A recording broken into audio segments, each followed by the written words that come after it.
Hello and welcome to our mess. What are we doing today? We're going to be canning some corn. So we were fortunate enough to find a box of corn yesterday on one of the street vendor booths, and made a pretty good deal on it. I think we got like 45 ears. So we're going to be processing that and putting it into cans today for our food storage. So, what are we doing first? We're going to blanch them first. We are following a YouTube recipe here, so we watched this. Forget the name of the channel. I'll reference it later. But we watched this on YouTube, and we're going to blanch them first for about a minute, give or take, and then we're going to drop the hot ears of corn into some cold water to cool them off. Then we'll strip the corn off of the cobs and pile it up, and once we have them all done, we'll get to the can and we'll talk about that.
Okay, so we just finished taking all the corn off the cobs, and now we're getting our pressure canner. We actually have two. We're going to start with this one here first. We've got water in it. We've got it heating up because we want to make sure that we put hot jars into hot fluid. So we are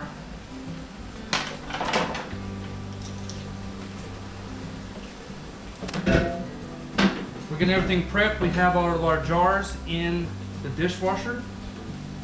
She washed them earlier, and they're nice and hot. We'll take them out as we need them because they're going to stay hot in there for a little while. Okay. Our jars are nice and hot. I'll go ahead and start filling them with a spoon. Good one, is there another one? Oh, you know what? There's right here.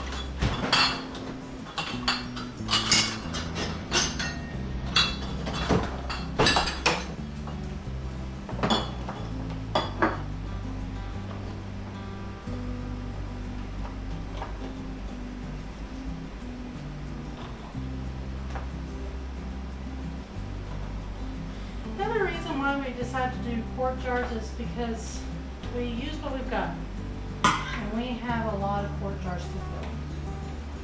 So you just tap it down about a quarter of an inch from the top. The most important things you want to do before you put your lids on is you want to wipe down the jars, the rings.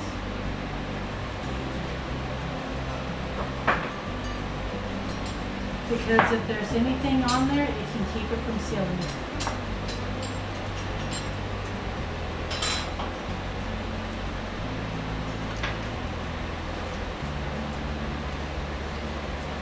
And you definitely want to tighten, just hand tighten your jars. Another thing that I have found is you want to be pretty particular about your jars. You don't want to use mayonnaise jars. They tend to break a lot easier. You want to use curveball or mason jars. Those are actual canning jars. This one is a very interesting one. It is, I don't even know where I got it from, but it's not your typical canning jar. But it's really pretty.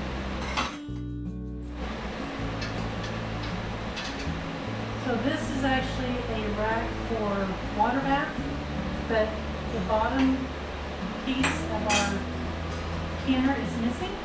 So this has replaced that to keep them from being on the bottom. And it just fits down in there, so it works. We have ordered a new one.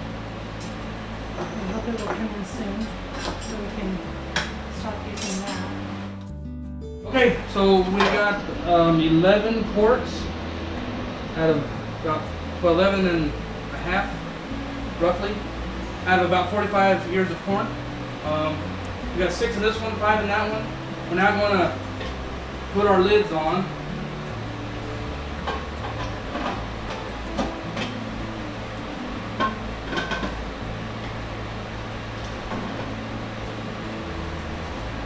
I like turning this one around so I can see the gauge. Or we start this side.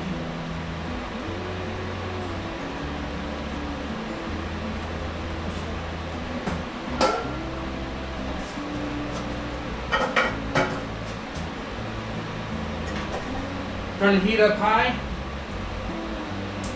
It already is. And we're not going to let these start to evacuate all the air in them. So as this water heats up, it's going to turn to steam. And we want all that steam to fill up in there. This little release valve right here, when it starts having that solid stream of steam coming out of it, we'll start the clock for 10 minutes. Let it blow for 10 minutes so that it gets all of that air out of there. We want it completely under pressure. And then we'll put our jigglers on. 15 pounds, we're about 4,500 feet in elevation. So we're going to go with 15 pounds. And since we're doing quart jars, we're going to do it for an hour and 25 minutes once the jigglers go on. We'll see you then. Alright, well, so we're back. I just wanted to bring it back and show you this real quick. So if you guys can see this, we got some steam coming pretty good out of both of these. They just started like maybe 20 seconds ago. Pretty much together. So we're going to start a timer now for 10 minutes. And let this just blow like it is. Okay, so the timer just went off, and we're now going to put the jigglers on top of these. Now we're going to let them come up to pressure before we actually start the timer for the hour and 25 minutes. So you can see we've got a couple of older canners here. This one actually has a gauge on it that sort of works. It's a couple of pounds off, so we do rely on the jiggler on this a lot, but we figured out that gauge is about 3 pounds off or so. So at 18 pounds, it's really at 15.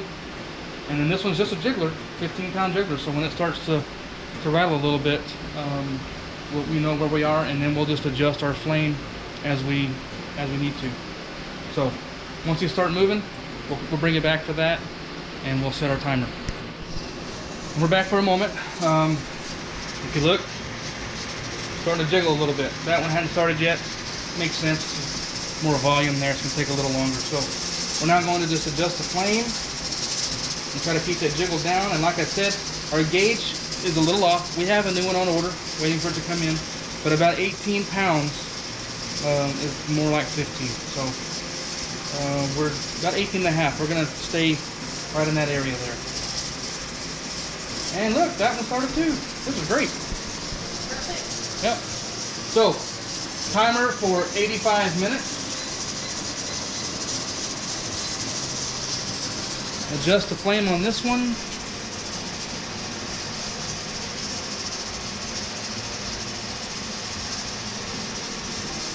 And now it's a waiting game. See you in a bit.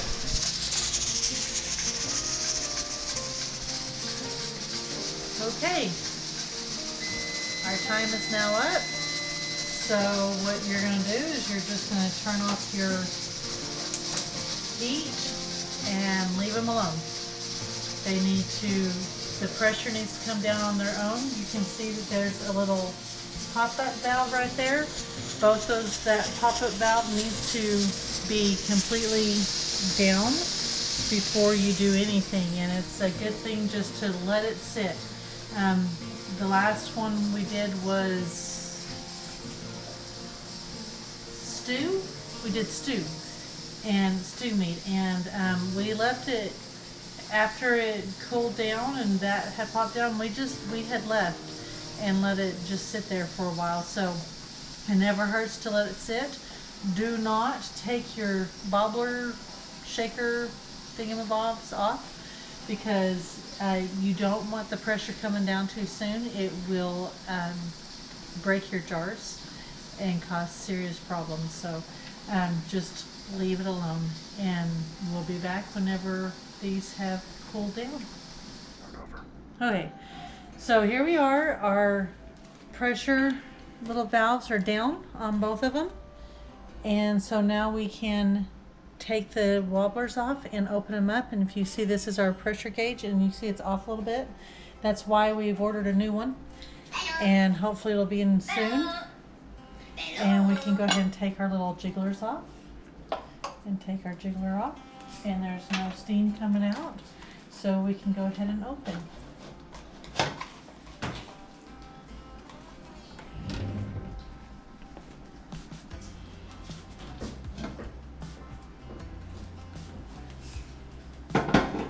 Smells like corn. It does smell like corn.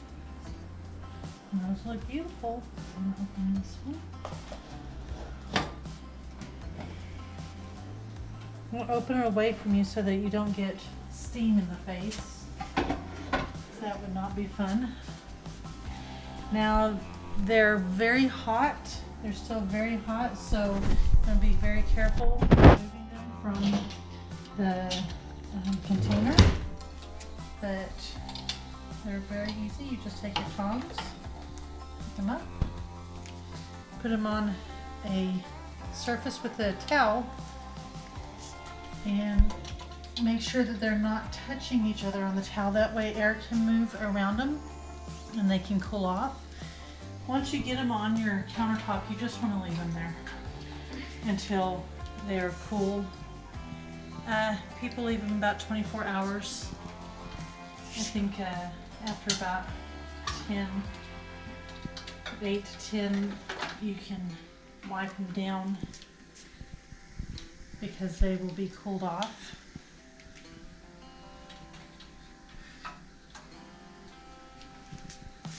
And I like to wipe mine down because sometimes they bubble over and they get sticky on the outside.